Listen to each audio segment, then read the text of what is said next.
اور روزے کے تعلق سے خاص سنت سے ثابت نہیں۔ آئیے تیسرا کام جو رجب میں ہوتا ہے، بڑے دھڑلے سے ہوتا ہے اور ڈٹ کر ہوتا ہے، وہ کیا ہے؟ وہ یہ ہے کہ رجب کی 27 کی رات کو خاص طور سے شب معراج منایا جاتا ہے۔ الاسراء والمعراج، مسجد سج رہی ہے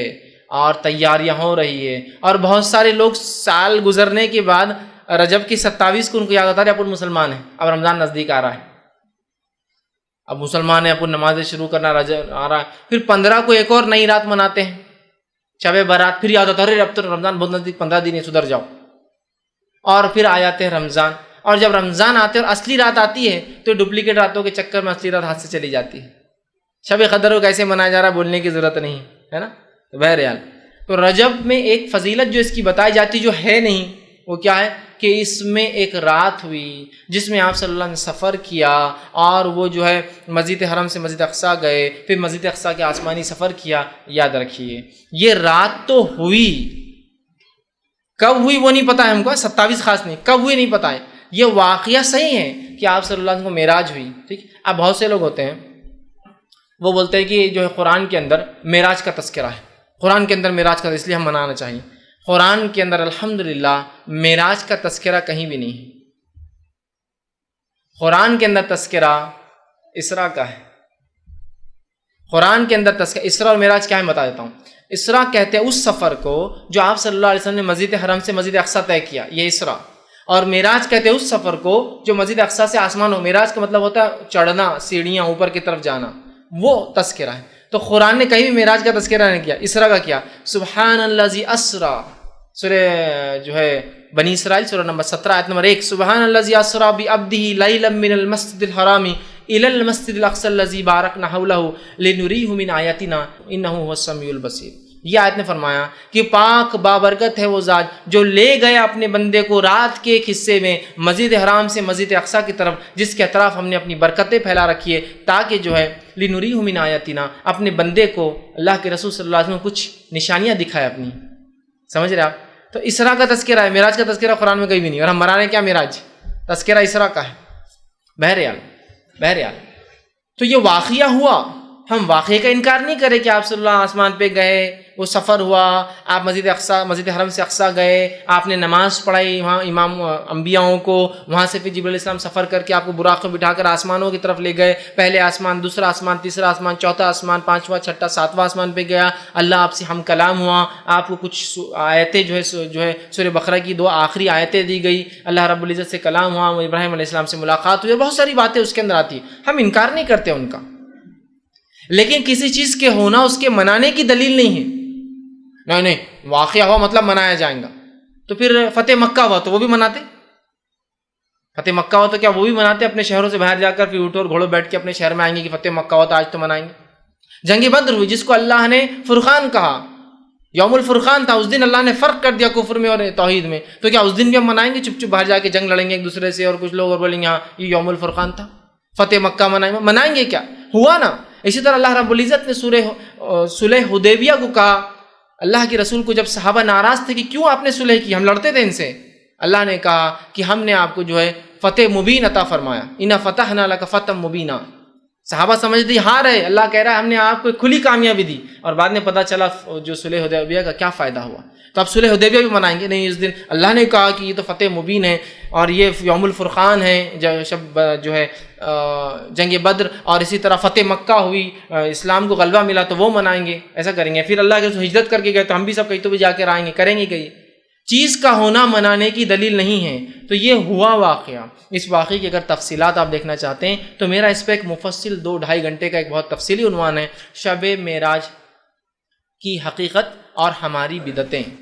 یہ آپ دیکھ لیں۔ اس کے بعد شب برات آئیں گے، اس پہ میرا ایک لیکچر ہے، شب برات کی حقیقت اور ہماری بدعتیں، اور تیسری رات جو منائی جاتی ہے جو حقیقی ہے اس کے اوپر ہی میرا ایک لیکچر ہے، شب قدر کی اہمیت اور ہماری غفلتیں، اس کو ضرور آپ دیکھیں۔ تو شب معراج کی حقیقتیں اور ہماری بدعتیں، اس میں نے بہت تفصیلی رکھا ہے کہ کسی چیز کا ہونا منانے کی دلیل نہیں۔ بہرحال تو اب اس رات کو یاد رکھیے، اس رات کو نبی اکرم صلی اللہ علیہ وسلم کے ساتھ وہ معجزہ ہوا جو آپ لے گئے، یہ رات 27 رجب تھی، اس کے بارے میں کوئی دلیل ثابت نہیں ہیں۔ اس معاملے میں امام نووی رحمہ اللہ نے 10 اقوال نقل کیے، 10 الگ الگ قول علماء کے نقل کیے، جن کے اندر سے ایک یہ ہے کہ جس سال آپ کو نبوت ملی اس سال یہ رات ہوئی، دوسرا قول یہ نبوت کے 5ویں سال، تیسرا قول یہ نبوت کے 8ویں سال، نبوت کے 10ویں سال، ہجرت سے 8 مہینے پہلے، ہجرت سے 16 مہینے پہلے، ہجرت سے 12 مہینے پہلے، ہجرت سے 14 مہینے پہلے،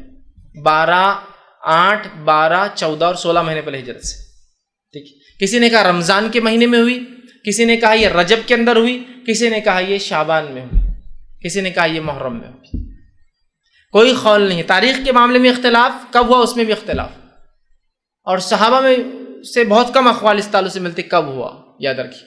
تو یہ رات کب ہوئی اسی کوئی دلیل نہیں۔ اب ہم نے دیکھی، میں ہمیشہ یہ کہتا ہوں کہ بہت ساری باتیں ایسی ہے جو کس کو نہ پتہ چلی، شاید اللہ رحم کرے ہم پر، اللہ معاف کرے، شاید جبرائیل علیہ السلام نے آ کر ہندوستانی پاکستانی لوگوں کو بتا کے چلے کہ تمہارے لیے یہ فکس کر دیا گیا ہے۔ جیسا 27 کو معراج ہوئی، دنیا اختلاف کر رہی ہے، صحابہ میں اختلاف ہے، محدثین میں اختلاف ہے، ہندوستانیوں کو پکا پتہ ہے 27 رجب۔ اسی طرح جو ہے شب قدر کب ہے اس کو تلاش کرنے کا حکم ہے۔ جو آخری حدیث ملتی ہے اس کے تعلق سے وہ یہ ہے کہ اسے رمضان کی آخری عشرے کی طاق راتوں میں تلاش کرو، مطلب 5 میں سے کوئی ایک شاید۔ دیکھیے نا، یہاں اختلاف ہے، یہ رات کب ہوئی، معراج کب ہوئی، ہمارے پاس پکا ہے کب ہوئی، 27 رجب۔ آپ 27 رجب کو بہرحال دیکھیے، کسی چیز کا ہونا اس کے منانے کی دلیل نہیں، اب ہوا اب منانا شروع ہو گیا ہے نا۔ کیسے راتوں کو مسجدیں سجائی جا رہی ہے، نہایا جا رہا ہے، تیار ہوا جا رہا ہے، انتظام کیا جا رہا ہے، مخصوص پکوان اور میٹھے، اور ظاہر سے کوئی بدعت بغیر میٹھے کی تو کمپلیٹ ہوتی نہیں ہے، مخصوص میٹھے بنائے جا رہے ہیں، اسی طرح جو ہے مخصوص لباس بنائے جا رہے ہیں، مخصوص رکعت میں تعداد میں راتوں کی نماز، جیسے 100 رکعت نماز، یا پھر ایک نماز ہوتی ہے کہ جو زندگی بھر کے نمازیں چھوٹ گئے، ٹھیک، جو ہے قضائے عمری پڑھی جا رہی ہے، اسی طرح جو ہے صبح اٹھ کر پھر 27 کا روزہ رکھا جا رہا ہے، یہ تمام کام بدعت ہے۔ وہ رات ہوئی، وہ واقعہ ہوا، اس کے بارے میں ہمیں فکس نہیں پتہ وہ کب ہوئی رات اور کیا واقعہ، مطلب واقعہ تو پتہ ہے لیکن وہ رات کب ہوئی، کس مہینے ہوئی، کس سن میں ہوئی، ہمیں نہیں پتہ۔ لہٰذا اس رات کو یاد کر سکتے آپ کہ وہ واقعہ کیا تھا، لیکن منانا یہ بدعت میں شامل ہوگا۔